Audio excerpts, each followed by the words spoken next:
ಭಾರತ ತಂಡವು ತವರಿನಲ್ಲಿ ಒಮ್ಮೊಮ್ಮೆ ನ್ಯೂಜಿಲೆಂಡ್ ವಿರುದ್ಧ ಏಕದಿನ ಸರಣಿ ಸೋಲುತ್ತಿರಲಿಲ್ಲ. ಇದೀಗ ಬರೋಬ್ಬರಿ 37 ವರ್ಷಗಳ ಭಾರತ ಗೆಲುವಿನ ನಾಗಲೋಟಕ್ಕೆ ಕಡಿವಾಣ ಹಾಕುವಲ್ಲಿ ಕಿವೀಸ್ ಪಡೆ ಯಶಸ್ವಿಯಾಗಿದೆ. ಈ ಮೂಲಕ ನ್ಯೂಜಿಲೆಂಡ್ ತಂಡ ಹೊಸ ಇತಿಹಾಸ ನಿರ್ಮಿಸಿದ್ದಾರೆ. ಟೀಂ ಇಂಡಿಯಾದ 37 ವರ್ಷಗಳ ಗೆಲುವಿನ ನಾಗಲೋಟ ಕೊನೆಗೊಂಡಿದೆ.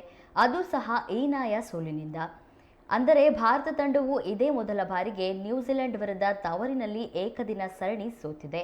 ಭಾರತ ಮತ್ತು ನ್ಯೂಜಿಲೆಂಡ್ ನಡುವಿನ ಸರಣಿ ಶುರುವಾಗಿದ್ದು 1988ರಲ್ಲಿ. ಮೊದಲ ಸರಣಿಯಲ್ಲಿ ಟೀಂ ಇಂಡಿಯಾ ಕಿವೀಸ್ ಪಡೆಯನ್ನ 4-0 ಅಂತರದಿಂದ ಸೋಲಿಸಿದ್ರು. ಇದಾದ ಬಳಿಕ ಭಾರತಕ್ಕೆ ಆಗಮಿಸಿದ ನ್ಯೂಜಿಲೆಂಡ್ 2-3, 0-5, 2-3, 1-3 ಅಂತರದಿಂದ ಸರಣಿಗಳನ್ನು ಸೋತಿದ್ರು. ಆದರೆ ಈ ಬಾರಿ ಬಲಿಷ್ಠ ಭಾರತ ತಂಡದ ಲೆಕ್ಕಾಚಾರಗಳನ್ನು ಪ್ರವಾಸಿ ತಂಡ ತಲೆಕೆಳಗಾಗಿಸಿದೆ. ಅಷ್ಟೇ ಅಲ್ಲದೆ 2 ಮ್ಯಾಚ್ಗಳಲ್ಲಿ ಟೀಂ ಇಂಡಿಯಾಗೆ ಸೋಲುಣಿಸುವಲ್ಲಿ ಯಶಸ್ವಿಯಾಗಿದ್ದಾರೆ. ಈ ಮೂಲಕ ಭಾರತದಲ್ಲಿ ಚೊಚ್ಚಲ ಬಾರಿ ಏಕದಿನ ಸರಣಿ ಗೆಲ್ಲುವಲ್ಲಿ ಯಶಸ್ವಿಯಾಗಿದ್ದಾರೆ. ಈ ಸರಣಿಯ ಮೊದಲ ಸರಣಿಯಲ್ಲಿ ಭಾರತ ತಂಡ 4 ವಿಕೆಟ್ಗಳ ಜಯ ಸಾಧಿಸಿತ್ತು. ಆದರೆ ರಾಜ್ಕೋಟ್ನಲ್ಲಿ ನಡೆದ ದ್ವಿತೀಯ ಪಂದ್ಯದಲ್ಲಿ ಭಾರತ ತಂಡಕ್ಕೆ 7 ವಿಕೆಟ್ಗಳ ಸೋಲುಣಿಸುವಲ್ಲಿ ಯಶಸ್ವಿಯಾಗಿದೆ. ಇದೀಗ ಇಂದೂರ್ನಲ್ಲಿ ನಡೆದ 3ನೇ ಪಂದ್ಯದಲ್ಲಿ 41 ರನ್ಗಳಿಂದ ಟೀಂ ಇಂಡಿಯಾವನ್ನ ಬಗ್ಗು ಬಡಿದಿದೆ.